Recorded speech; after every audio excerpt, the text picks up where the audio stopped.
नमस्कार स्टूडेंट्स, कैसे हो सभी। I hope you are fine. Welcome to your on platform that is great genius. आज इस लेक्चर में हम डिस्कस करने वाले हैं what is the meaning of conjugate and modulus. सिर्फ इन्हीं दोनों टॉपिक पे बात होगी। बड़ा छोटा सा लेक्चर हमारा होने वाला है। कॉन्जुगेट क्या होता है, मॉडुलस क्या होता है, उस पर किस तरीके के हमारे प्रॉपर्टीज या फॉर्मूलाज लग करके जा सकते हैं, वो सारी चीज़ों के बारे में हम यहाँ पे बात करेंगे। तो वीडियो स्टार्ट करने से पहले, या मैं आपको कहूँ कि कॉन्सेप्ट को स्टार्ट करने से पहले पहले मैं आपको ये एक्सप्लेन कर देता हूँ कि एक्चुअली में कि हमारे पास मॉडुलस एंड कॉन्जुगेट होता क्या है ना। बहुत से बच्चों को अगर यही नहीं पता होगा कि मॉडुलस और कॉन्जुगेट होता क्या है तो बड़ी गड़बड़ हो जाएगी। सबसे पहले हम बात करते हैं कॉन्जुगेट के बारे में। देखो, सबसे पहले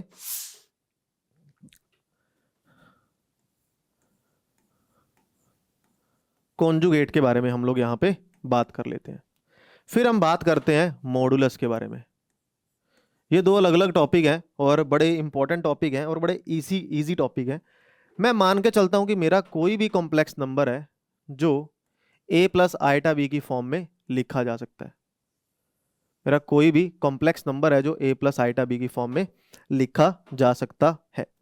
तो अब यहाँ पे अगर हम बात करें कॉन्जुगेट की, ठीक है, कॉन्जुगेट की अगर हम बात करते हैं तो मतलब कॉन्जुगेट की नोटेशन है, अगर मान लो ये किसी तरह का कोई प्रॉपर्टी नहीं है, ये एक ऑपरेशन है।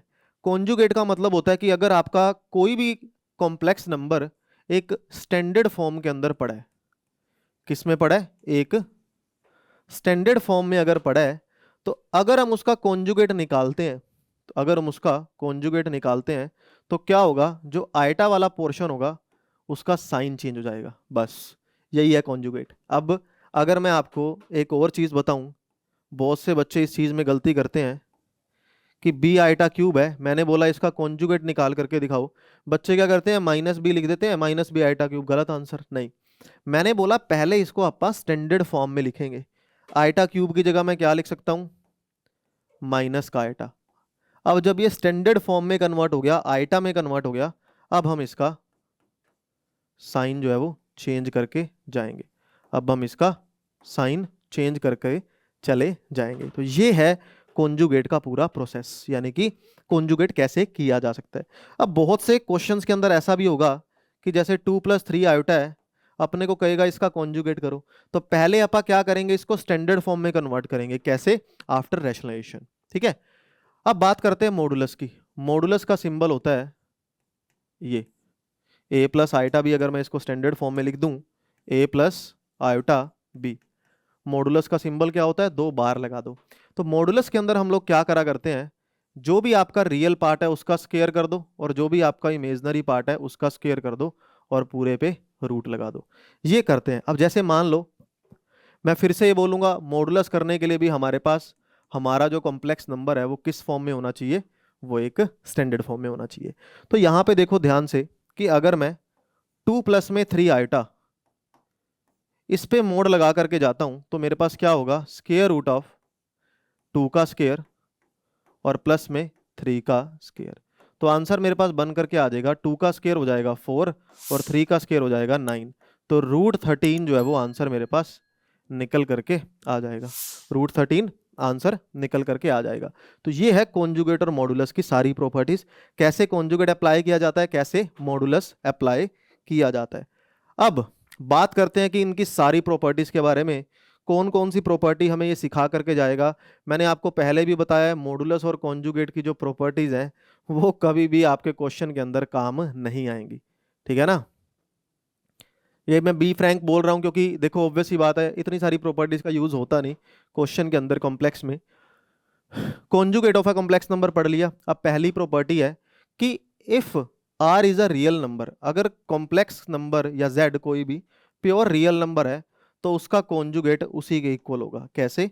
मान लो यार, अगर कोई नंबर में आयोटा है ही नहीं, मैं इसका कॉन्जुगेट निकालूंगा तो आयोटा वाले के साइन चेंज कैसे करोगे, वापस उसी के इक्वल आ जाएगा। तो रियल पार्ट का कॉन्जुगेट हमेशा रियल ही होगा, उसी के खुद के इक्वल होगा। अगली प्रॉपर्टी है, अगर z कोई भी कॉम्प्लेक्स नंबर है और उसका अगर मैं डबल कॉन्जुगेट कर दूं, वो वापस उसी के इक्वल आ जाएगा। कैसे? देखो, अगर मान लो a प्लस आइटा भी है, अगर मैं इसका कॉन्जुगेट कर दूं, आंसर क्या आएगा, a माइनस आइटा भी। मैं इसका फिर से कॉन्जुगेट कर दूं, आंसर फिर से क्या आ जाएगा, a प्लस आइटा बी। यानी कि अगर आप डबल कॉन्जुगेट करें आंसर हमेशा क्या आ जाता है, इक्वल आ जाता है। क्लियर। अब आ जाओ अगले पे। नेक्स्ट प्रॉपर्टी कहता है अगर मैं दो नंबर को ऐड कर दूं और फिर कॉन्जुगेट कर दूं, या कॉन्जुगेट करके अलग अलग ऐड कर दूं, answer will remain same. Example से समझते हैं। मैं सारी प्रॉपर्टीज आपको एक एग्जांपल से समझाऊंगा सो दैट सब कुछ बड़े प्यार से क्लियर हो। देखो मान लो Z1 है a प्लस, या इसको सिंपल लिख देते हैं 2 प्लस में 3 आयोटा, Z2 है 3 प्लस में 2 आयोटा। क्लियर। अगर मैं इन दोनों को ऐड करूं Z1 प्लस Z2 क्या होगा, 2 plus 3 iota plus 3 plus 2 iota, यही होगा। तो 3 प्लस में 2 आयोटा और 2 प्लस में 3 आयोटा ऐड करने के बाद आंसर कितना आया, 5 प्लस 5 आयोटा। अब मैं क्या करूं, इसका कॉन्जुगेट अप्लाई कर दूं, मतलब पूरे पे। तो आंसर क्या बन करके आएगा, 5 माइनस 5 आएगा, क्योंकि आप इसको सिंपल फॉर्म में लिख करके जा चुके हैं।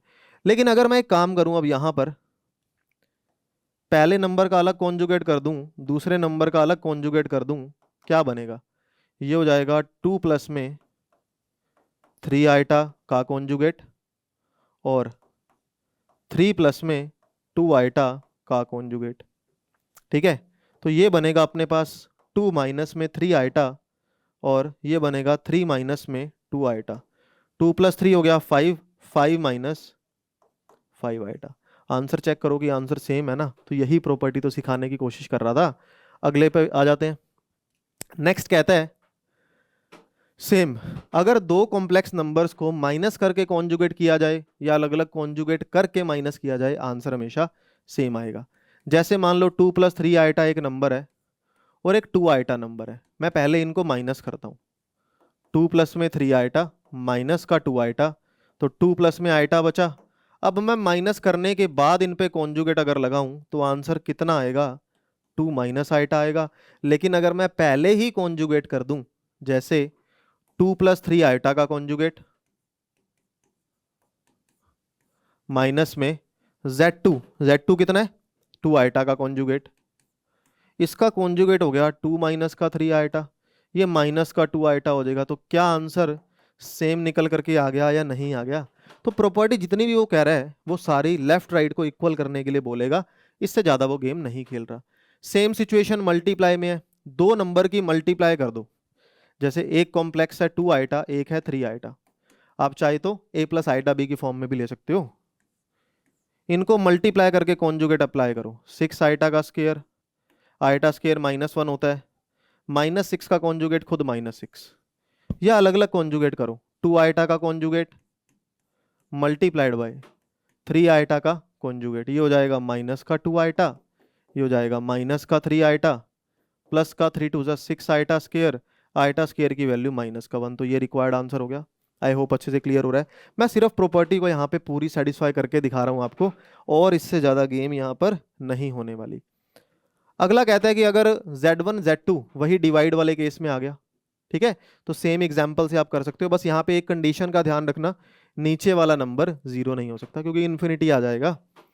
अगली बात, अगले पे आ जाते हैं, modulus of a concept number. Modulus तो मैंने आपको बता ही दिया कि अगर 2 प्लस में 3 आइटा का मोड निकाला जा रहा है तो इसका मतलब वो 2 का स्क्वायर कर रहा है और 3 का स्क्वायर कर रहा है। तो ये मेरे पास आंसर जो है वो बन करके आ रहा है। क्लियर। इतना तो हमने पढ़ ही लिया पहले, है ना। अगले पे आ जाते हैं। अगला कहता है property for any complex number show that, अगर किसी भी कॉम्प्लेक्स नंबर का मॉडुलस 0 है तो ऑब्वियस सी बात है वो कॉम्प्लेक्स नंबर भी 0 होगा। यार देखो, अगर किसी का मॉडुलस ही 0 हो गया, मॉडुलस 0 है मतलब ये पूरी वैल्यू 0 है, दोनों तरफ स्क्वायर अप्लाई कर दो। दो नंबर का स्क्वायर है, स्क्वायर कभी नेगेटिव हो सकता है, नहीं। दो नंबर के स्क्वायर की एडिशन कब 0 होएगी, जब पहला भी 0 हो दूसरा भी 0 हो। चेक कर लो, तो a की वैल्यू भी 0 आ गई, b की वैल्यू भी 0 आ गई। अरे जब उसका रियल और इमेजनरी पार्ट ही 0 हो गया तो वो कॉम्प्लेक्स नंबर क्या बनेगा, 0 प्लस में 0 आइटा या खुद 0। क्लियर। छोटी सी प्रॉपर्टी है, इसको अच्छे तरीके से हमने अंडरस्टैंड करना है। थर्ड कहता है कि अगर z कोई भी कॉम्प्लेक्स नंबर है, हम ये तीनों को इक्वल बोल सकते हैं। देखो मान लो z a plus iota B है, तो पहला part a plus iota B के कॉन्जुगेट का मॉडुलस और a प्लस आइटा बी का नेगेटिव। हमें ये प्रूव करके दिखाना है किसी भी कॉन्जुगेट, किसी भी कॉम्प्लेक्स नंबर का मॉडुलस कर दो, कॉन्जुगेट करके मॉडुलस कर दो, या नेगेटिव का मॉडुलस कर दो, आंसर हमेशा सेम आएगा। तो ये आंसर क्या बनेगा, square root of A square plus B square, और यहां से आंसर क्या बनेगा, a माइनस में आइटा बी, अगर इसका कॉन्जुगेट करें तो ये क्या आएगा, A square plus B square, और इसका नेगेटिव है तो ये हो गया माइनस का ए माइनस का आइटा बी, ये हो जाएगा ए स्क्वायर प्लस में बी का स्क्वायर। तो आंसर हमेशा क्या आने वाला है, सेम आने वाला है। तो आई होप अच्छे से क्लियर हुआ। अब आ जाते हैं अगली प्रॉपर्टी पे। नेक्स्ट कहता है कि अगर z1 z2 कोई भी दो कॉम्प्लेक्स नंबर है, z1 और z2 कोई भी दो कॉम्प्लेक्स नंबर है, तो z1 z2 की मल्टीप्लाई कर दो और उनका कॉन्जुगेट लगा, मॉडुलस कर दो। Modulus of the product of two conjugate number is equal to the product of their modulus. देखो क्या बोलता है, यहां पे कहता है किसी भी दो कॉम्प्लेक्स नंबर को मल्टीप्लाई करो और उनका मोड निकाल दो, या फिर अलग अलग मॉडुलस निकाल करके उनका मल्टीप्लीकेशन कर दो, आंसर हमेशा सेम आएगा। चेक कर लेते हैं। मैं पहला नंबर ले रहा हूं 2 प्लस में 3 आइटा, और दूसरा नंबर ले रहा हूं 3 प्लस में 2 आइटा। अगर मैं 2 प्लस में 3 आइटा लेता हूं तो ये हो जाएगा 2 प्लस 3 आइटा, और ये हो जाएगा 3 प्लस में 2 आइटा का मॉडुलस। अब अगर मैं इसको सोल्व करूं बेटा तो ये हो जाएगा 6 प्लस में 3 2 जा 6 हो गया, 4 आइटा प्लस में 9 iota which is equal to 13 iota, 6 iota square यानी कि माइनस का 6। तो अगर अब मैं इसका मॉडुलस अप्लाई करता हूं रूट 13 का square which is equal to 13, यही आंसर बनेगा कि नहीं बनेगा, ये आंसर मेरे पास जो है वो बन गया। अब मैं अलग अलग कॉन्जुगेट निकालता हूं। पहले का क्या होएगा, 2 का स्क्वायर प्लस 3 का स्क्वायर, दूसरे का 3 का स्क्वायर प्लस 2 का square, root 13 into root 13, answer हमेशा इक्वल आएगा ही आएगा। ये हमारी नेक्स्ट प्रॉपर्टी थी। अब आ जाओ अगली प्रॉपर्टी पे। ये कहता है कि अगर दो कॉम्प्लेक्स नंबर है, टू कॉम्प्लेक्स नंबर है, तो z1 बाई z2 का मोड हमेशा, अच्छा इसने ना यहाँ पे अलग अलग मोड लगाया हुआ है, इसको थोड़ा सा प्रिंट मिस्टेक है, ठीक कर लो। ये कहता है दो नंबर्स को डिवाइड करके कॉन्जुगेट मॉडुलस अप्लाई कर लो, या अलग अलग मॉडुलस अप्लाई कर लो, आंसर हमेशा सेम आएगा। मैं छोटे से एग्जांपल से दिखा देता हूं आपको। मान लो एक 3 आइटा है और एक 2 आइटा है, मैं डिवाइड करूं तो ये हो जाएगा 3/2 का कॉन्जुगेट मॉडुलस, सॉरी 3/2। अगर मैं 3 आइटा का अलग से करूं तो ये जाएगा रूट 3 का स्क्वायर, ये हो जाएगा रूट 2 का स्क्वायर, तो आंसर अभी भी तो 3/2 आएगा। मैंने सिंपल एग्जाम्पल लिया, आप चाहे तो 2 + 3 आइटा वही सेम एग्जाम्पल प्रोसीड कर सकते हो। नाउ नेक्स्ट प्रॉपर्टी हमारे पास, अच्छा ये लास्ट प्रॉपर्टी थी। तो आज इस वीडियो के अंदर अपन ने दो टॉपिक मेनली समझे। पहला कॉन्जुगेट कैसे निकाला जाता है, दूसरा मॉडुलस कैसे निकाला जाता है और कैसे कैसे ऑपरेट किए जाते हैं। इससे अगली वीडियो में हम देखने वाले हैं किस तरीके के डिफरेंट क्वेश्चंस हमारे पास ये बना करके लेके जाएगा। तो अगली वीडियो में कुछ नया सीखते हैं। Have a good day to all of you. अगर वीडियो अच्छी लगी है तो वीडियो को लाइक और शेयर जरूर करेंगे, चैनल को शेयर करेंगे अपने फ्रेंड्स के साथ। अगली वीडियो में कुछ नया सीखेंगे। Have a good day to all of you. Bye bye bye.